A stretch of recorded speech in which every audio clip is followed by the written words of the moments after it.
Yo, what's going on, my Con Plays fans? It is your boy Con Plays, and yes, I am alive.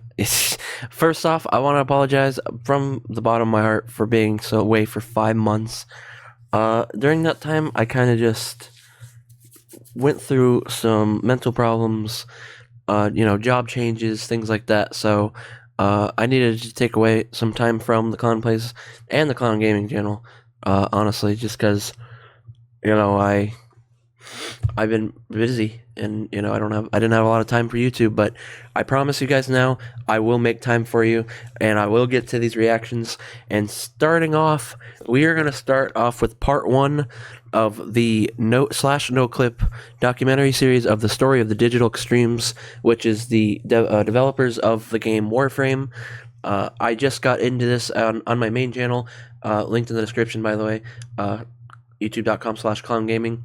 Um, it's I've been playing it a shit ton on my live. I've been actually like getting a good amount of viewership from this game. I've been really, really digging it the last couple weeks. So we're gonna get right into the story of Digital Extremes, Warframe documentary part 1. If you guys want to see more reaction videos, please go down below and hit the thumbs up button. Subscribe if you haven't, and turn on the little bell to never miss one of my reaction videos, guys. I thank you guys for watching, and yeah, here we go. The story of Digital Extremes. 3, 2, 1. Here we go.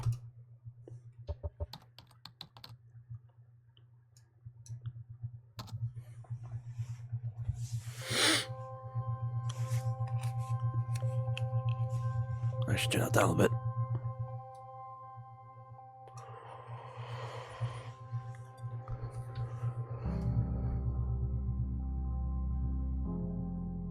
I still remember the first time I played Warframe. I just treated myself to a launch day PlayStation 4. During a break playing FIFA, Killzone Shadowfall or something, I wandered onto the PlayStation Store just to see what else was available. And it was then that I came across this curious-looking free-to-play game. I wasn't quite sure what to make of Warframe, to be honest. The idea was made by the studio responsible for one of my favorite games ever, Unreal Tournament. I had no idea that it was a game that Digital Extremes had been trying to release in some form or another for over a decade. And I certainly didn't realize that this curious little free-to-play game was the studio's last chance at survival. Warframe's been out for 5 years now on Xbox One, PlayStation 4, and of course PC. In fact, it spent most of its time on the PC in Steam's top 10 most concurrent players chart. But it's also a game that a lot of people know absolutely nothing about. So we thought, what better candidate for a no-clip retrospective than the remarkable story of Digital Extremes and Warframe. This story starts 3 decades ago in the Great White North.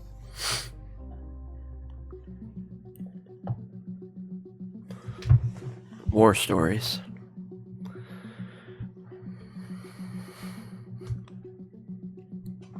Through grade 9, all the way through to the end of university, I always had in my head that I would do games just in my spare time as a hobby. It was always a hobby in my head. I wasn't getting into a real job in games, so I kind of put that out of my head. But yeah, I made games all throughout university. I went to university for mechanical engineering and expected to go into mechanical engineering. And one of the little games Holy moly. through university, That is old. I got published in this little kind of magazine disc thing called Big Blue Disc. That would be on, you'd see it on the magazine shelves. It would come out monthly, and That's so cool. I was just looking around for something to do with my game that I finished. Especially as a big gamer myself, seeing those old magazines and stuff, it's just pure nostalgia. I was never alive for it myself, but it's just so cool to see how much different gaming has It's kind of cool. gone into. And I sent it to them, and they gave me my $1,200 for the rights to do that. And so I was amazed that I actually made a little bit of money from this tiny little game. And so that's kind of the first stepping stone Man. to get to the professional and actually money coming in. What was the game? It was called Legends of Murder. You can search it online and probably find it. I think I found it somewhere. Fantastic title. And it actually works. I was just playing it a couple months ago. Right. Download it somewhere, and it's it's funny little game. I still thought at that point it would be a hobby and I thought it'd be fantastic if I could make a little bit of extra income from that. And so as I was finishing university. I was a big fan of Star Trek at the time. Oh yeah. It was kind of, and then a game called Star Control had come out. I just loved this. Not too much of a fan of Star Trek myself, but things, and I ended up making this game called Solar Winds, which was just finishing up as I was graduating university. And right around that time, I knew this game was a little bit bigger, a little bit more interesting, a little bit more viable as a real product. And so I remember playing Hugo's House of Horrors, which was a shareware game at the time. I actually physically wrote an actual letter to David Gray. I do believe his name is. I can't believe I remember that. And I sent the letter off to him. I asked, can people make... There you go, guys. Sorry about that. I had to do something real quick. And he wrote back and he told me about CompuServe. It was a good online area where people discuss games and shareware and stuff like that. And he said, yeah, some people make a few bucks and some people make $1 million. And of course that, my mind exploded. And I think from there, that's where I got onto CompuServe and I found out about Apogee and Epic Games. I met Mark Rain, and the first game ended up being published by Epic Mega Games at the time. I think I was making about $1,200 a month from Solar Winds. And I was like working on my next game. I was like, oh my God, I'm gonna go from $1,200 a month to $2,400 a month. So I can actually live reasonable on that. And so it was exciting times, and I just loved the work. And the game that came after that was Epic Pinball. And so as I was making, I was like, okay, this is good. This game is my best yet. It's going really well. And so I was really quite excited about it, thinking, yeah, maybe I'll make more than $2,400 a month. Maybe I'll make $3,000. In my mind, oh my God. Pinball's always fun. I would be living in luxury. And of course it comes out, and it was a monster, like for individual, for one person making, it was a monster hit. And I just remember my first check was like $50,000. So it was a whole new world. And that was kind of the start of the upward climb. Heck yeah, man. That'd be awesome to see.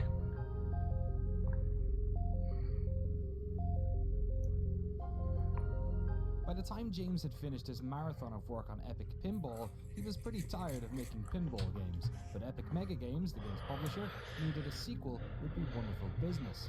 James pushed back, saying he didn't have the creative energy to work on another pinball game. So Epic suggested that he hire some people to do the work for him. This was the foundation of Digital Extremes. And the first game for the team, Extreme Pinball, was another hit. While James's new team was working on pinball, he was taking his first steps into 3D game design. And it's through this that a decade-long collaboration with Epic would begin. That's sick.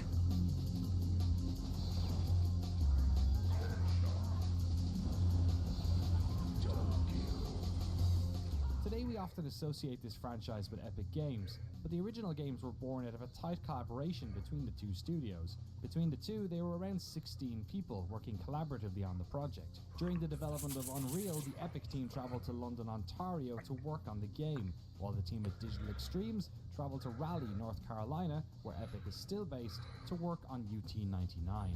As intense as Unreal was, and hard, and really just trying to ship a game, Unreal Tournament was, I think, felt more creative and a little less pressure, but that allowed us to make even a better game, I think. At that point, so my programming contribution went down, and I think I focused more on the art and weapon. I can proudly say I think all the weapon designs are mine for the most part. So, What are some of your favorite weapons from? oh, the flat cannon's always been my favorite. I was very happy with Never played it myself, actually. Did you put the smiley face at the end of the alt fire? I did. Do you know this?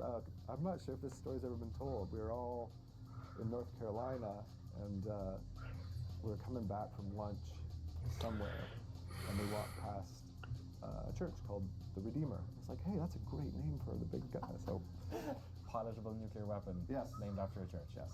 Great. I know Cliff had a lot of That's interest great. in the weapons as well, but we wanted something that was more than just basic shooting.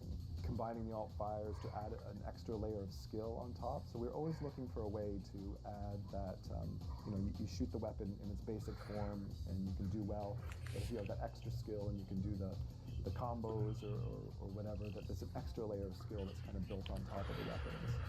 So that was definitely the intention, as much as we possibly could. Do you have any favorite maps from that original 99 one? Facing Worlds, Cedric's map was definitely one of our favorites that we played in the office. There was a lot of really good ones. I like Deck 16 was awesome. It was Misha's map that was very memorable. On Championship, pretty much everything. I worked on weapons and progression. I'm a programmer. Was how I got my job here. So I programmed weapons, I programmed game modes, I programmed bots, bombing run, like all those kind of things. I remember one time when we moved offices, we had to have an electrician come in, and he had to come in late. I was the only one in the office, so I let him in. And he said, "So you make video games here?" And I said, yeah.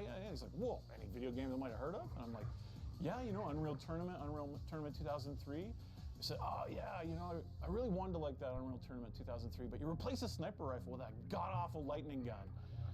And I'm like, "Yep, that was me." After UT99, the teams continued to collaborate, working on Unreal Championship for consoles and Unreal Tournament 2003.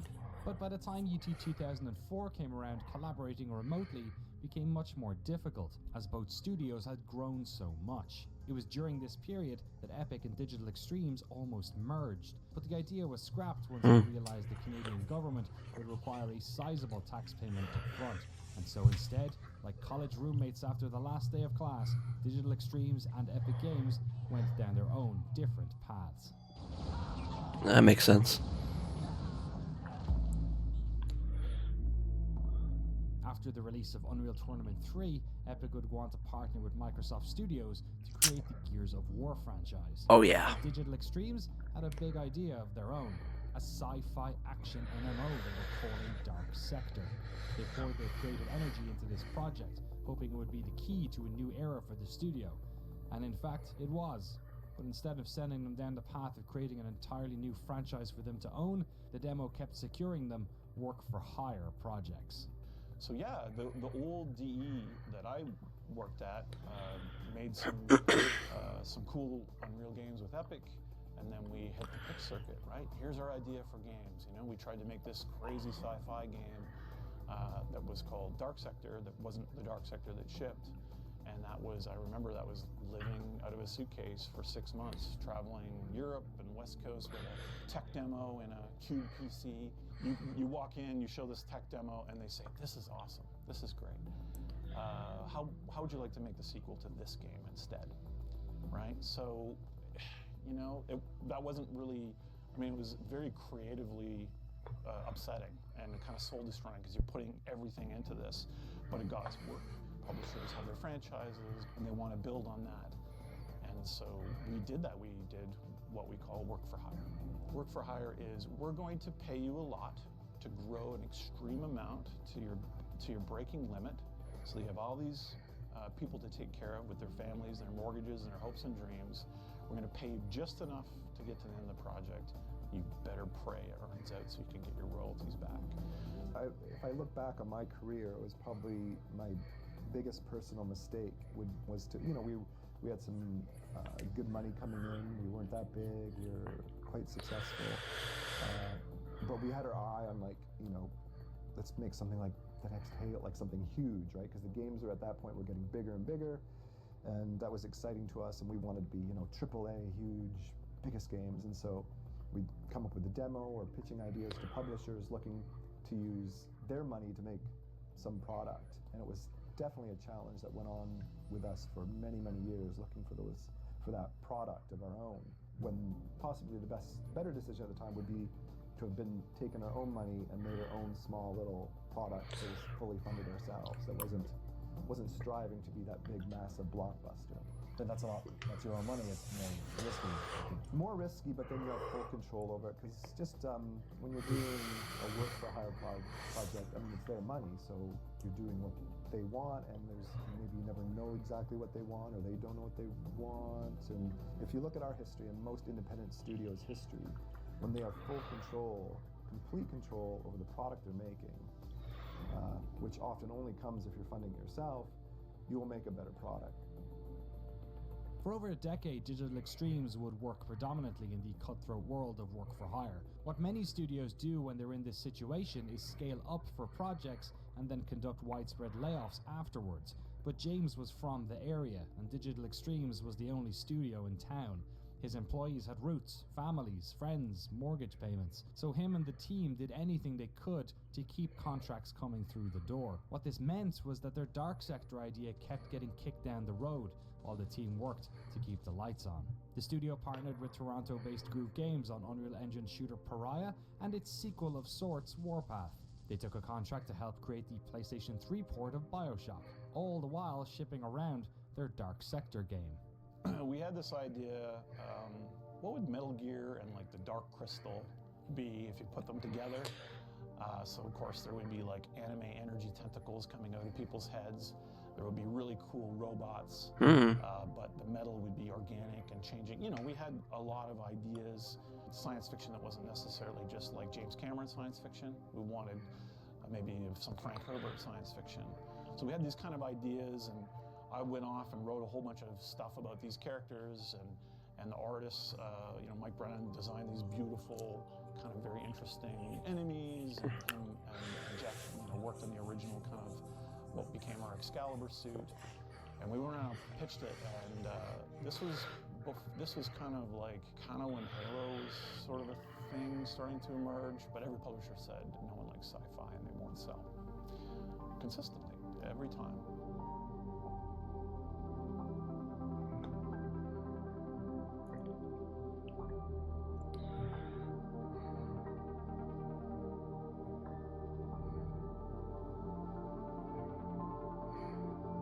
So the Tenno, which is the good guys, send in our boy. Here he is, Hayden Tenno, looking nice in his ancient Excalibur armor suit.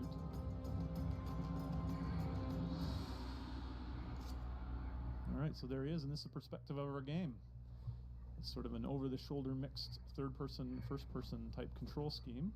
We've got on the left analog stick, we have move and strafe, like you might have in a game like Halo. And on the right stick, we've got look, aim. So we see the suit at all times, but we have essentially what is a first-person control scheme. Back then, you were really beholden to publishers to get your games out. There wasn't digital distribution. You know, you needed to get your game onto a retail shelf, and to do that was really expensive. And there was no way for kind of independent developers to be able to foot that bill. You know, you have to manufacture a certain amount even to get onto store shelves, and you have to pay all of that up front, along with, you know, the licensing fees that come with that. And being an independent developer up until about, I'd say 5 to 7 years ago, was really difficult. I mean, you talk to any kind of mid-sized developer, even these days, I think it's and especially back then, it was a huge challenge because the games were becoming bigger and bigger. And the mid-sized games, it was really even more hit or miss if they were to even gain any traction in retail. As that runway was running out and I was getting desperate, and we were getting chain yanked by publishers. You know, one publisher said, well, we don't like the hero, he's too feminine, can he have an eye patch? Like literally crazy things like that. It was getting so close to signing, but just wasn't. And it was dragging on and dragging on. So we did a pivot. We said, oh, it's gonna be, okay, those sci-fi stuff, fine, okay, so it's gonna be more like Resident Evil than it is gonna be like, you know, Dark Crystal in space. So we kind of made these compromises in order to land the deal, and we did. The Dark Sector that was eventually released looks almost nothing like the original pitch video. They took off the protagonist's mask. Instead of being a space soldier, he was now part of the CIA. It played less like Metal Gear and more like Resident Evil 4 or Gears of War. But they did keep the name Hayden Tenno, a term they'd use again in the future. Dark Sector received above average reviews when it was launched in March of 2008, but it came out in a tough market as it was an incredibly popular time for third-person action games. Flailed around for a while trying to find its footing and find what the actual gameplay was and how we integrated the blades with gunplay and the cover system that was in existing games like, you know, like Gears was inspiration, but we wanted to do something a little bit better, a little bit more fluid. I mean, that's the difference between what the publisher at the time wanted with a game They wanted something that was more grounded and more kind of set in reality that people could relate to.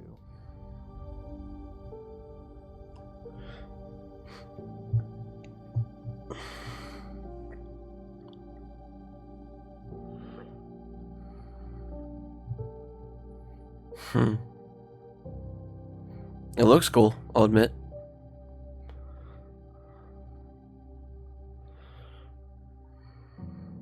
Digital Extreme's Dark Sector project hadn't gone exactly the way they wanted to, but at the very least it had been competitive at market. Plus, the team had another game out the door. They continued doing work for hire gigs. They developed the multiplayer for Bioshock 2 and Homefront. They designed The Darkness 2 for 2K and secured a contract to make the video game for an upcoming Star Trek movie. But the squeeze on mid-tier games was getting worse and worse for publishers. Rising development costs meant that the revenue required to make each of these games a financial success was rising with each year. Digital Extremes found themselves caught in the crossfire. Well, I think a lot of publishers moved all that stuff internally, and that mid-tier developer, I think we saw the writing on the wall is those pitches and those things were harder to do, and the quality bar that the publisher required and the risks they were willing to take they weren't willing to take them anymore. So it was like, okay, well, we're gonna have to figure out something else. Star Trek's ramping down rather, and soon, there might be more milestone payments coming in to keep the lights on. This other project that we had started that we thought was going to get greenlit, that publisher had a bad quarter and are now doing everything in-house.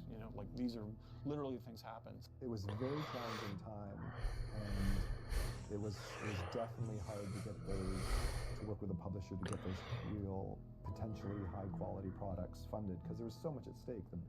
To compete, you need to put more money in them. And then at that time, we're looking at free-to-play, and we heard amazing things about some of the more World of Tanks is the most perfect example. They did phenomenal. I don't know what the budget was, but it clearly wasn't like $100 million budget to ship that out the door. And we love the idea of the fact that, you can initially ship something smaller, and we'd seen this in theater games, and then grow beyond there. So it really seemed really appealing to us, that concept where you could try something out, see if the fans like it, and then grow as needed. The inspiration was, can we make something small?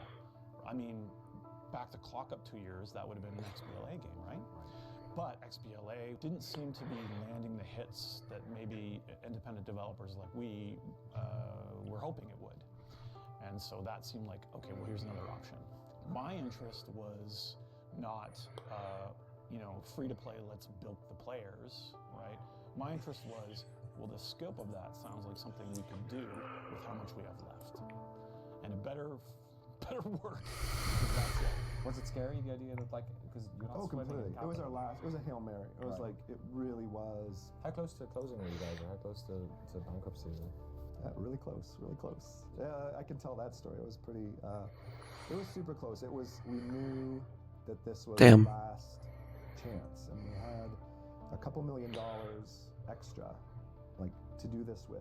We studied all the games out there, a game called Drakensang, which I really enjoyed at the time, and World of Tanks, and was it Battlefield Heroes, I think had done all right. So we were looking at anything out there that looked like it was sustaining itself. I told Steve and the guys, you got 12 months.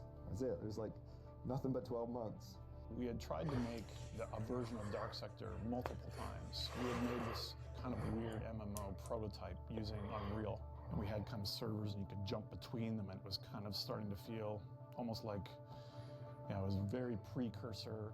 The original Planet Side was coming out, and we're like, oh man, and World War II Online, people are starting to make these kind of action games, but with an MMO context. We were really attracted to that. Steve had always thought of a Dark Sector sequel where we go back to the Space Ninja demo that we had done, and he's thinking like a small space pirate raid. So you kind of do randomly generated ships, you raid these ships, get loot, and come back. With that original idea of his, he kind of thought of it as a small, maybe like PSN or Xbox Live game type of thing that we just never had the option of. So when we were thinking about going into the free-to-play This seemed like a really good, small, tangible demo that we could make, and it was, for us, it was like this thing we really loved that we really never got to execute on. A few of us went to James and said, okay, we think we can do this really fast if it's this and it's small scope. And we think that sort of co-op is not as served as it gives us an opportunity not to be kind of going against the giants.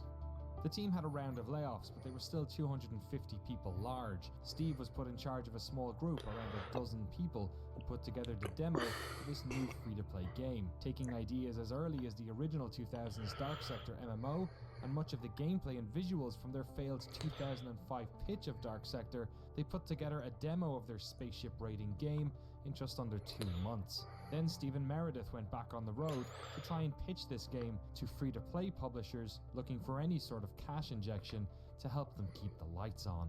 And we had the largest free-to-play publishers in the world, the richest. You know, I don't need to name them, but you can just like Google, who's the richest? Here they come. And they walked in and they said, this is great. I can't believe this. What an exciting meeting. I'm so good.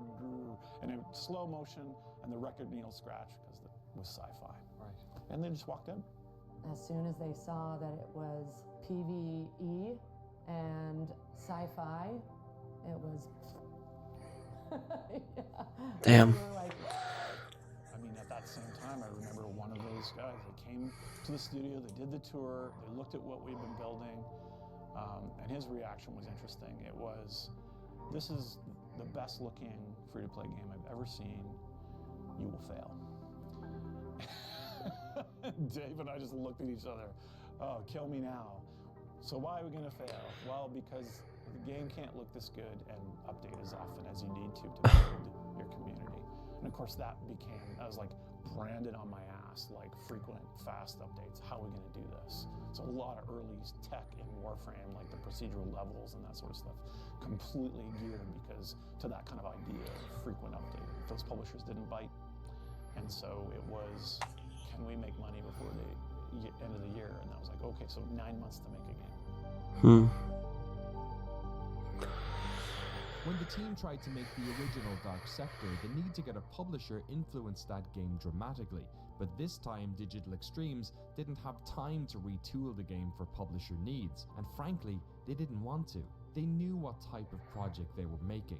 A free-to-play Space Ninja game they were currently calling Lotus. But what they didn't know was whether or not this game would be enough to help save the company. This project was a massive shot in the dark. Not only had the team never made a free-to-play game before, but this game was going to be responsible for keeping a studio of 250 people afloat while they scrambled to look for more work-for-hire gigs. What actually transpired wouldn't only shock and surprise DE, but the entire video games world. In the next part in this series, we take a look at the remarkable story of Warframe. See you then. All right. That was a great first part for this documentary series. And if you guys want me to do an entire reaction to this series, please hit the thumbs up button, guys. I want to see your reaction or your support. A couple of thoughts, after the video. They have been, from obviously the sounds of it in this video, through the ringer, through, a lot of hardship. And I felt bad for him, but at the same time, what they say, hard work pays off, and it for sure did with Warframe. I'm going to be honest, even before a couple weeks ago that I started playing it, like I said at the beginning of this video, I heard of it here and there, but I never looked into it, and it was a great, thing that I did to start playing it because, I actually really, really enjoy it, like I said. And if you guys do want to, like I said at the beginning, see me play some Warframe, I'll probably be going live here in a little bit. It is Tuesday, the 2nd of December, and I'm going to probably go live probably around noonish. I'll probably try and get this video up by 10:30. I'm really pushing out the content right now, ladies and gentlemen. And, so Warframe has had, its fair share of, hardships, but from the sounds of it, and obviously, as you could see, through the thousands upon thousands of good and positive reviews on Steam and all the other, places that they placed this at, they definitely have succeeded in their goal of making their dream come true. And I honestly want to do the same, but in the context of becoming a YouTuber. So my name is Clown Plays, guys. Thank you so much for watching, and thank you so much to a friend that I met through Warframe. Her name is Oddplay, or Oddme, I'm sorry. She actually recommended me this documentary series because me and her, I was streaming and she came into my chat and we became pretty good friends. We played together a couple times. So shout out to you, Oddme, and thank you guys for watching. And as always, my name is Clown Plays, and guys, any problem that comes our way, we will solve it together. I hope you guys enjoyed this, and I'll see you guys in part 2. I'll catch you guys in the next one. Peace.